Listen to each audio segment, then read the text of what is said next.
बह गया। ए मेरी माँ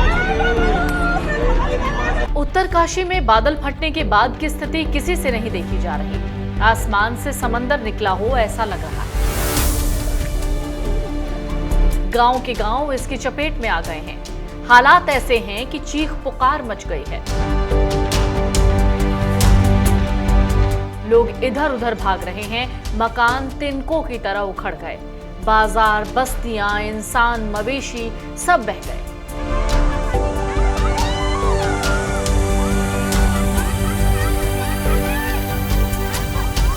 बड़ी संख्या में लोग लापता हैं। ऐसे में सवाल उठता है, इन दिनों बड़ी संख्या में बादल क्यों फट रहे हैं?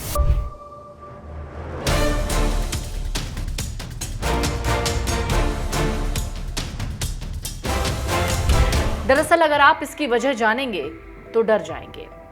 इससे पहले बरसात के इस मौसम में हिमाचल प्रदेश में कई बादल फटने से तबाही की खबरें सामने आ चुकी हैं। जब बादल फटते हैं तो अचानक अथाह पानी दावानल बनकर टूट पड़ता है। इससे इतनी तेज फोर्स के साथ अचानक बाढ़ आती है कि सब कुछ अपने साथ बहा कर ले जाती है। कुछ नहीं बचता। मकान के मकान ताश के पत्तों की तरह ढह जाते हैं।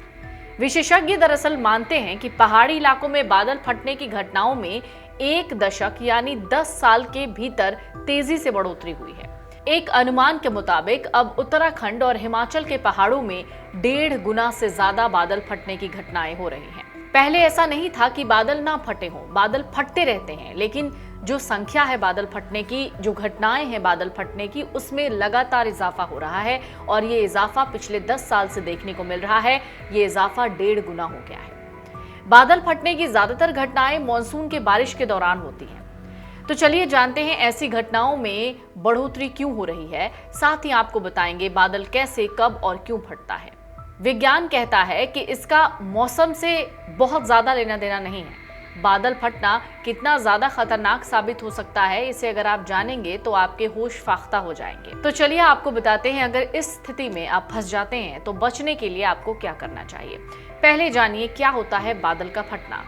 बादल के फटने को अंग्रेजी में कहते हैं क्लाउड बर्स्ट। क्लाउड बर्स्ट का मतलब होता है जब बहुत कम समय में एक सीमित दायरे में अचानक बहुत भारी बारिश हो जाए। हालांकि बादल फटने की सभी घटनाओं के लिए कोई एक परिभाषा नहीं है। फिर भी भारतीय मौसम विज्ञान विभाग कहता है कि अगर किसी एक इलाके में 20 से 30 वर्ग किलोमीटर दायरे में 1 घंटे में 100 मिलीमीटर बारिश होती है तो उसे भी हम बादल फटना कह सकते हैं। आम बोलचाल की भाषा में कहें तो किसी एक जगह पर एक साथ अचानक जब बहुत से बादलों का घेरा बन जाता है और बारिश अचानक से बहुत तेज हो जाती है, असीमित बारिश, उसे बादल फटना कहा जाता है। तापमान बढ़ने से भारी मात्रा में नमी वाले बादल एक जगह इकट्ठा होने पर पानी की बूंदें आपस में मिल जाती हैं। इससे जो बूंदों का भार होता है वो इतना ज्यादा हो जाता है कि बादल का घनत्व बढ़ जाता है। इससे एक सीमित दायरे में अचानक बहुत तेज बारिश होने लगती है। ऐसा लगता है जैसे आसमान से ही बाढ़ आ रही हो। इसे ही बादल फटना कहा जाता है। हिमाचल प्रदेश और उत्तराखंड में क्षेत्रीय जलचक्र में बदलाव भी बादल फटने का बड़ा कारण है। इसलिए यहाँ बादल पानी के रूप में बदलकर तेजी से बरसना शुरू कर देते हैं। दूसरे शब्दों में अगर आप इसे समझेंगे तो मानसून की गर्म हवाओं के ठंडी हवाओं के संपर्क में आने पर बड़े आकार में बादल बनते हैं। हिमाचल और उत्तराखंड में ऐसा पर्वतीय कारकों की वजह से होता है।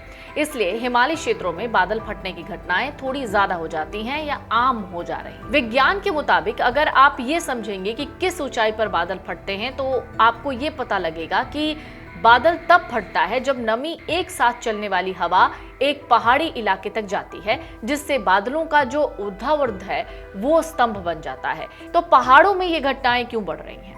बादल फटने की घटनाओं के मामले में देश के 2 राज्य हैं।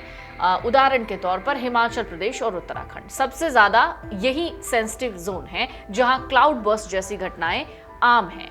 इन दोनों पहाड़ी राज्यों में अब मानसून की बारिश के दौरान बादल फटना आम हो गया है। जो एक्सपर्ट्स हैं वो कहते हैं जलवायु परिवर्तन की वजह से आने वाले दिनों में या सालों में बादल फटने की आपदाओं में ज्यादा बढ़ोतरी हुई है और आने वाले दिनों में इसकी बढ़ोतरी और ज्यादा हो सकती है। वहीं तेजी से हो रही जलवायु परिवर्तन के लिए जंगलों की आग, पेड़ों को अंधाधुंध काटना, कचरे को जलाना जिम्मेदार है। पहाड़ी इलाकों में बड़ी तादाद में पहुंच रहे पर्यटक भी इसके लिए जिम्मेदार हैं। एक्सपर्ट्स कहते हैं पहाड़ों में ज्यादा वाहनों का आना, जंगलों में अवैध निर्माण भी इसका कारण बन रहा है। खास तौर से एक और महत्वपूर्ण कारण ये है कि पहाड़ों में जिस तरीके से डेवलपमेंट हो रहा है, डेवलपमेंट के नाम पर पेड़ काटे जा रहे हैं, पहाड़ काटे जा रहे हैं, वो भी एक सबसे बड़ा कारण है। पानी से भरे बादल पहाड़ों की ऊंचाई के कारण एक इलाके के ऊपर अटक जाते हैं, फिर उस इलाके पर एक साथ तेजी से बरस जाते हैं।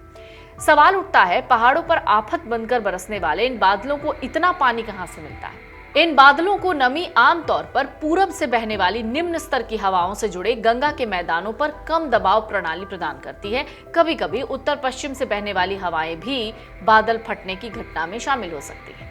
एक्सपर्ट्स कहते हैं क्लाउड बर्स्ट यानी बादल के फटने के लिए कई कारक जिम्मेदार हो सकते हैं। इसके लिए कोई एक कारण जिम्मेदार नहीं होता। हाल में हुई बादल फटने की घटनाओं से काफी बर्बादी हुई है। बादल फटने पर लोगों की जिंदगी, संपत्ति, सब कुछ का नुकसान होता है। बादल फटने पर नदी नालों में पानी का स्तर बढ़ जाता है, बाढ़ आ जाती है। पहाड़ों पर ढलान होने की वजह से पानी रुकता नहीं, नीचे की ओर बह जाता है और नीचे की ओर जो गांव होते हैं उन सबको अपने आप में समा लेता है। ये पानी मिट्टी, कीचड़, पत्थर, मवेशी, इंसान सबको अपने साथ बहा ले जाता है। पिछले दशक में ही पहाड़ों में बादल फटने की घटनाओं के कारण हजारों लोगों की मौत हुई है। मौसम विज्ञान केंद्र के मुताबिक बादल फटने के दौरान ढलान पर नहीं रहना चाहिए। बरसात के दिनों में नदी और नालों के किनारों पर रुकना भी नहीं चाहिए। लंबी अवधि यानी बहुत देर तक के उपाय के लिए आप पौधारोपण करके जलवायु परिवर्तन को संतुलित कर सकते हैं। लेकिन इन सब के बीच में ये हमें नहीं भूलना चाहिए कि ये एक प्राकृतिक आपदा यानी नेचुरल डिजास्टर है और प्रकृति जब चाहती है ऐसी आपदाएं लाती है। लेकिन इन सब के बीच में पर्यावरण और प्रकृति के लिए हमारा क्या योगदान है उस पर भी हमें सोचना होगा। यहाँ तक कि यूएन में भी लगातार क्लाइमेट चेंज को लेकर चर्चाएं होती रही हैं और बादल का फटना, क्लाउड बर्स्ट जैसी चीजें या फिर दूसरी प्राकृतिक घटनाएं क्लाइमेट चेंज की वजह से भी आती हैं। अगर आप ये वीडियो YouTube पर देख रहे हैं तो हमारे चैनल को सब्सक्राइब कर बेल आइकन दबाएं और Facebook पर देख रहे हैं तो हमारे पेज को लाइक करें।